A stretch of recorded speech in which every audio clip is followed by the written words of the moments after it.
Welcome to the Deep Dive. Today we're looking at a man whose image, that wild electrified hair, right? And that grin, just pure chaos. Oh, yeah. And maybe the most famous two-word greeting ever in American comedy. Hello there. Absolutely. We are diving deep into Marty Allen. And look, if you only know him from, say, game shows, maybe some old nightclub clips, well, you're missing so much. He was definitely that goofy, wild man comedian, sure. But underneath all that, Morton David Alpern. And his story, it's defined by this intense sense of duty, real bravery, and just incredible professional discipline. That's how he worked for, nearly 7 decades? And that's really the core mission for us today, isn't it? We want to move past just the catchphrase, just the hair, and understand the whole professional journey. This guy was a master of longevity in show business. He really was. So we need to unpack all of it, not just the comedian and actor parts, but the decorated WWII veteran part, and we mean real heroism here, verifiable stuff, and also the tireless philanthropist angle. Yeah. Our goal is basically to pull together these sources and figure out why people called him the darling of daytime TV. It's a huge career. It really is. Born in Pittsburgh, Pennsylvania, March 23, 1922. And he was active from 1950 right up until he died in 2018. 68 years. Yeah. That stands generations of entertainment. It really does. And the thing that strikes me is that contrast, The guy known for being totally unpredictable, zany. Well, underneath, he might have been one of the most reliable, most disciplined pros in the business. Okay, so let's start digging into that. Part 1, the origin story. We've got his WWII heroism and his early comedy roots. We need to see where that discipline came from. So where does the story of Morton David Alpern actually begin? Well, he came from pretty solid working-class roots there in Pittsburgh. His parents were Jewish immigrants. His father, Louis Alpern, came over from Romania or Russia, somewhere around there, and ran a local restaurant and bar. His mother was Elsie Moss Alpern. He went to Taylor Alderdice High School, graduated in 1940, and interestingly, much, much later, almost 70 years later, in 2009, they inducted him into their Alumni Hall of Fame. Wow. So yeah, you get a sense of those strong community roots he had. But the moment that really flips the script on the, the professional clown image is his time in World War II. We know he served, but the sources really emphasize he wasn't just in the service, he was a decorated hero. Exactly. He joined the U.S. Army Air Corps. He was stationed over in Italy and eventually made sergeant. Now, the medal, this is crucial to understanding him, the soldier's medal. Right. It's specifically given for acts of heroism that don't involve fighting the enemy directly. It's about bravery in other dangerous situations, moments of incredible selflessness, often under extreme pressure, where you put others first. But if it was in combat, what happened? What was the situation that needed that kind of, instant heroism? The sources describe this incredibly dangerous scene. A plane, right, was being refueled and it caught fire. Yeah, just think about that. You've got aviation fuel everywhere, highly flammable, an aircraft that could just explode, people nearby. It was an imminent disaster waiting to happen, just not from enemy fire. Okay, so what did he do? What were the actions that actually earned him the medal? Because the description is, it's pretty intense physically. It really shows amazing presence of mind. His first move, the really smart, critical thing, he saw the bigger picture. He got in the fuel truck and drove it away from the burning plane. Okay, smart. Get the extra fuel out of there. Exactly. Eliminate the risk of a huge secondary explosion. But then, and this is the part that just defines him, I think, he didn't just play it safe. He didn't just stay with the truck. He went back towards the fire. He went back on foot Yeah. to the burning plane. And he didn't grab an extinguisher or wait for the fire crew, apparently. He took the most direct, personal, and frankly dangerous action possible. Which was? He basically smothered the flames with his own body. He rolled over the fire in his uniform to put it out. He rolled over the flames. Yeah. With his body. Yeah. The risk there, severe burns, obviously. Yeah. But he did it to stop the fire from spreading. It's just astounding bravery. Pure instinct to protect. It is. Yeah, that's pure duty, sacrifice. You don't do that unless it's just baked into who you are, protecting others. How did the Army recognize this? Was it just a piece of paper? Oh, no, it was a big deal. His actions were seen as so critical, so exceptionally brave that they honored him with a full dress parade. Wow. Yeah, this very public military recognition, it really sets a foundation, doesn't it? The guy who'd later make people laugh with total chaos was fundamentally shaped by military discipline, quick thinking, and, self-sacrifice. So let's fast forward then. It's the 1950s. This decorated veteran, like a lot of guys back then, pivots into show business. Huh. How did he get his start on the comedy scene?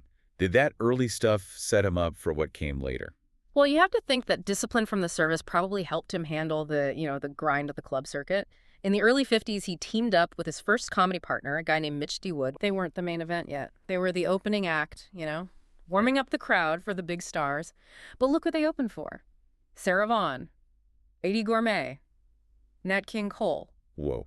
Okay, so even as openers, they were playing at the highest level, learning how to handle crowds waiting for musical legends. Exactly. They were getting tested every night in these top-tier venues. Yeah. A big highlight was playing the Copacabana in New York. I mean, that was the place for sophisticated nightclub entertainment back then. Right. So that partnership with D. Wood lasted until about 1958. They split up after roughly 8 years, which, paved the way for the partnership that would really define him for the next decade. Which brings us right to part two. Allen and Rossi, the peak of stardom. Okay, so he parts ways with D. Wood, teams up with Steve Rossi, and boom, they go from being a respected club act to a national sensation. What was the chemistry there? Why did it click so well? That switch from D. Wood to Rossi around 57 or 58 was just everything. Steve Rossi was the perfect foil. Rossi was, smooth, handsome, often the singer. He was the classic straight man, impeccable. And Marty Allen was. Pure chaos, wonderful, magnificent anarchy, the hair, the energy, the constant interruptions, the physical comedy. He was the engine driving the absurdity. So the visual contrast alone was like a built-in comedy routine. Rossi sets it up. Allen either lands the punchline or just blows the whole thing up with some crazy stunt. That versatility was huge. And it wasn't just on stage. It translated really well to records. They had a string of hit comedy albums. And back then, a hit comedy album meant your material was everywhere. People bought it, listened at home. It massively boosted their fame beyond just the clubs. Okay, we absolutely have to talk about the Ed Sullivan Show because the numbers here are just staggering. 44 appearances total. That's not just being a guest. That's practically being part of the furniture. It really is. To put it in perspective, very few acts ever got that kind of sustained run on what was easily the biggest variety show on American TV ever. Elvis Presley, for comparison, only did 3 appearances. So 44 times means Allen and Rossi weren't just popular, they were reliable.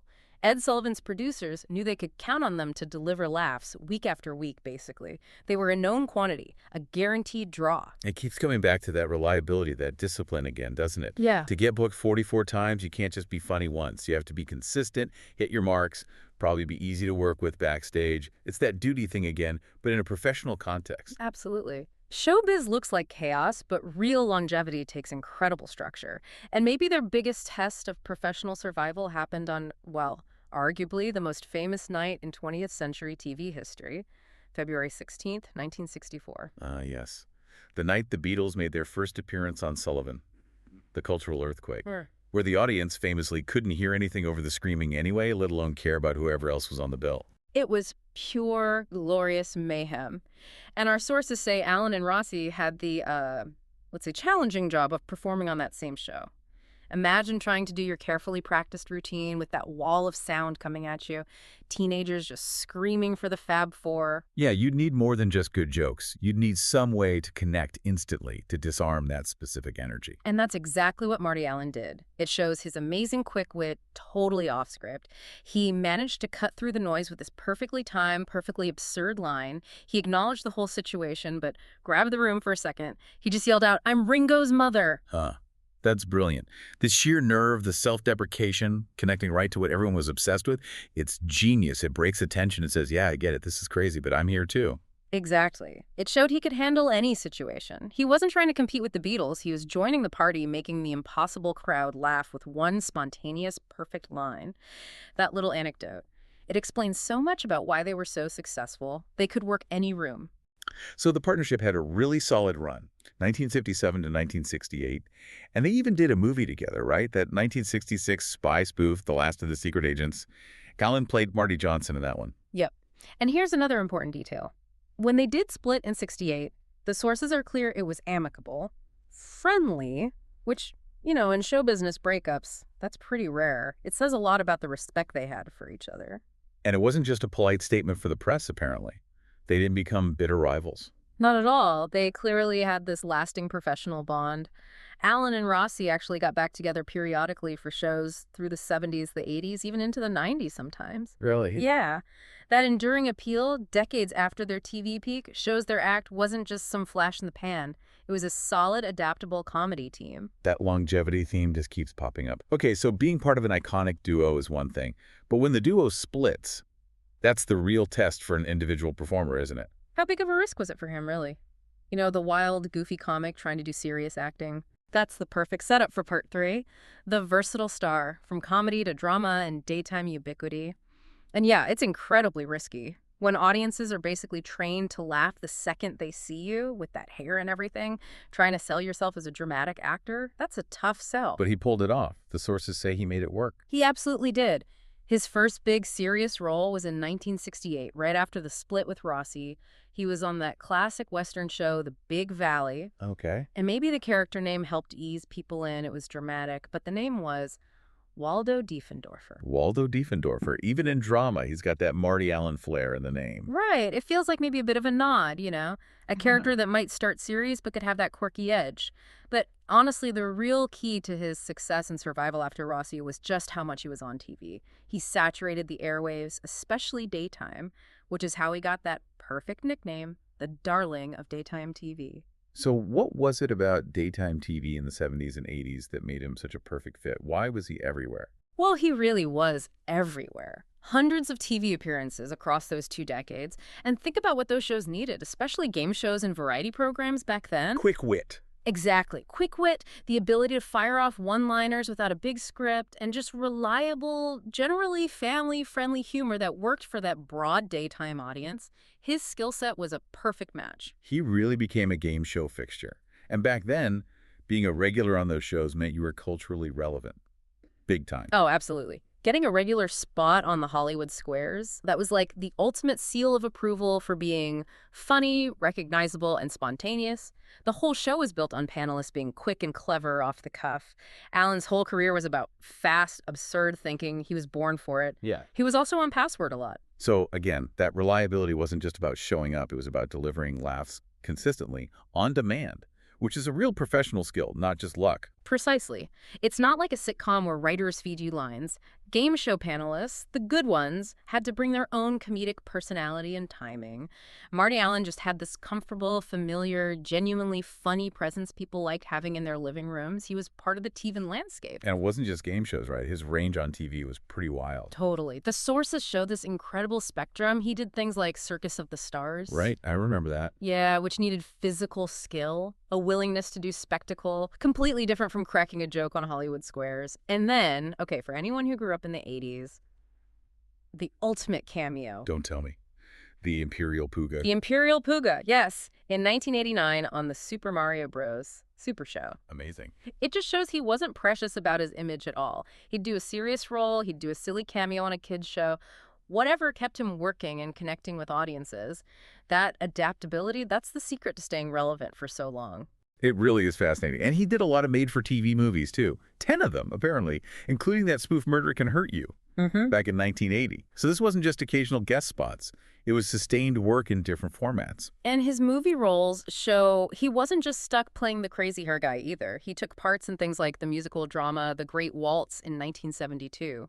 He played a real historical figure, Johann Herbeck. Wow. Okay. Then he jumped to a sex comedy, Herod's Summer, in 74. No. Then A Whale of a Tale in 76. That's quite a mix. A historical figure in a musical, a 70s sex comedy, and then later he's back in big comedies like Cannonball Run 2 in 1984. He really knew how to pivot and just keep working. He understood that visibility was key, never let the audience forget him, never let the industry box him in. And if we tie this back to our main idea, this professional versatility, it's kind of the entertainment version of his military discipline, right? Assess the situation, adapt, execute the mission successfully, no matter what the genre. That's a really strong connection.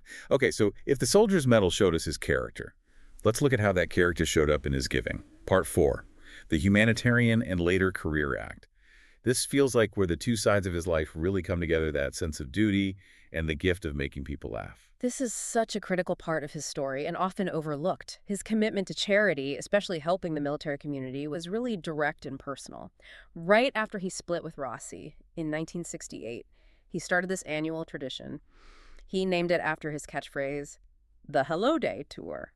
Turning the joke into something meaningful, what did those tours actually involve? These tours, which he did every year until 1972, were specifically about visiting military hospitals across the U.S. These weren't like big shows on bases. They were visits right into the wards, talking with and, importantly, entertaining wounded soldiers coming back from Vietnam. Wow. That implies a very direct, hands-on understanding of what those soldiers were going through, probably stemming from his own WWII service. He wasn't just writing checks, he was going to them.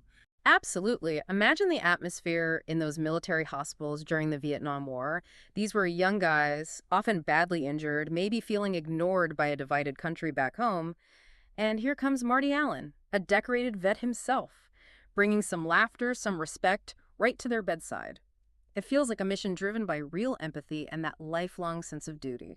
And his charity work went beyond just the military too, right? He was involved in some serious causes. He was. A really key example is serving on the board of the Epilepsy Foundation. Now, being on a foundation board isn't just showing up for a photo op. It means real administrative work, strategic thinking, serious fundraising. Right. It shows his commitment was deep and long-term, not just celebrity window dressing. Okay. And he also put his energy into the American Cancer Society, the Heart Fund, March of Dimes, Fight for Sight, cerebral palsy, a really wide range of causes. Now let's talk about his personal life for a minute, because it really shaped the last big chapter of his career. He faced some real tragedy earlier on. He did. His first wife was Lorraine Tridell. People called her Frenchie. He married her back in 1960. She worked at the Concord Resort Hotel in reservations or the office there. They were married for 16 years, but sadly, she died from cancer in 1976. That must have been incredibly difficult. Yeah. But the sources point to this remarkable second act starting about 8 years later. Yes. In 1983, he met Karon Kate Blackwell. She was a singer-songwriter, very talented, who was actually managing a restaurant in L.A. at the time. She'd been in show business before, but had kind of stepped back. Right. They just clicked personally and professionally really fast. They got married in 1984. Sidney Sheldon, the writer, actually hosted the wedding at his home in Beverly Hills. So this sounds like it was a real revitalization for him, both personally and creatively, a new partner in life and on stage. Yeah. That's exactly how it played out. From the 1980s right through the rest of his life, Allen and Blackwell worked together as this successful musical comedy act. It wasn't just Marty doing his old bits, it was collaborative. Her music, his comedy, it gave him this fresh way to perform all over the country. And they worked together for a remarkably long time, especially later in Las Vegas. Oh yeah, they became absolute staples in Vegas, kind of embodying that classic, reliable Vegas entertainer vibe. In 2007, I remember he's well into his 80s by now, they started this long run at the Gold Coast Hotel and Casino. Then they moved to other big places like South Point, Palace Station. They even did cruise ships. And this wasn't just like one-off nostalgia gigs. How late did they keep performing regularly? Right up until he was in his mid-90s. It's incredible. The sources talk about them performing to packed houses, overflow crowds at places like the Rampart Casino, the Downtown Grand in Vegas, even the Metropolitan Room in New York City as late as 2016. Wow. At 94 years old, still performing live, multiple times a week sometimes.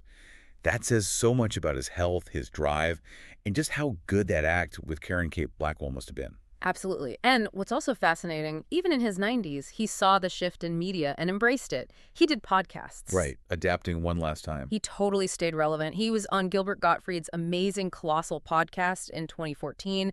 And then really notably, he did a long, in-depth interview with Marc Maron on WTF.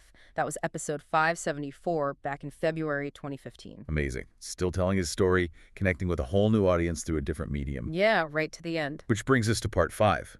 Conclusion of a long career. We're talking, what, 68 years of active work? Just think about the changes he saw and navigated in the industry. From those gritty post-war clubs. Right. Through the absolute peak of TV variety shows, then the game show era, and finally landing this decades-long musical residency in Vegas that took him well into the 21st century. It's almost unbelievable longevity. He was such a survivor, but also an innovator. always tweaking his act, finding new ways to connect, but keeping that core Marty Allenness, that lovable chaos. He finally passed away on February 12th, 2018. He was 95. And he was at home, right, in Las Vegas? Yeah, the cause was complications from pneumonia. Passed away peacefully at home with his wife, Karon Kate Blackwell, right there with him. He's interred at Eden Memorial Park Cemetery out in Mission Hills, California. Just a remarkably full life, lived with incredible energy almost to the very end. So if we pull it all together, the full picture of Marty Allen, or Morton David Alpern, you really can't separate the comedian from the disciplined man underneath. We found, what, 4 really key takeaways from looking at all this? Yeah, I think 4 stand out. First, definitely the decorated WWII hero. Getting that soldier's medal for that insane act of bravery rolling on the fire. That just established his core character, that sense of duty. Second, the iconic comedy partner, Allen and Rossi, becoming this huge cultural presence through those 44 Sullivan shows, proving he could connect with anyone, even in the middle of Beatlemania. Third, the versatile star, the ultimate professional adapter. He really earned that title, darling of daytime TV, mastering game shows like Hollywood Squares, but also successfully making the jump to drama with characters like Waldo Diefendorfer. Just showed incredible range and reliability. And fourth, the dedicated philanthropist, using his fame, his catchphrase even, for those Hello Dare tours for the Vietnam vets, channeling his own service into helping others, plus all that serious board work, like with the Epilepsy Foundation. Which brings us right back around to where we started, doesn't it? That deep link between his military service and his whole life in entertainment and charity. I mean, in Italy, he physically threw himself onto fire to stop danger. Right. Years later, he's throwing himself into these hospital tours, using laughter as his way to maybe extinguish some of the pain and isolation those veterans felt. So the catchphrase wasn't just a joke. It became a tool, almost a symbol of compassion, a way to offer some healing. I think so. It feels like his drive to create joy and give back wasn't just something he did on the side. It seems woven into his very being, maybe stemming from that instinctive duty he showed back in the war. It makes you wonder, doesn't it? That's the final thought for you, our listener, to chew on. When he yelled, "Hello, Dre," on stage for the, 10,000th time in his late 90s, was he just saying hi? Or was he, in some way, still on that mission he started back in 1944? Using every single tool he had, bravery then, laughter later, to try and bring some light, some safety, some relief to the people around him. How much can one defining, selfless moment shape an entire lifetime of public service, even when that service is making people laugh?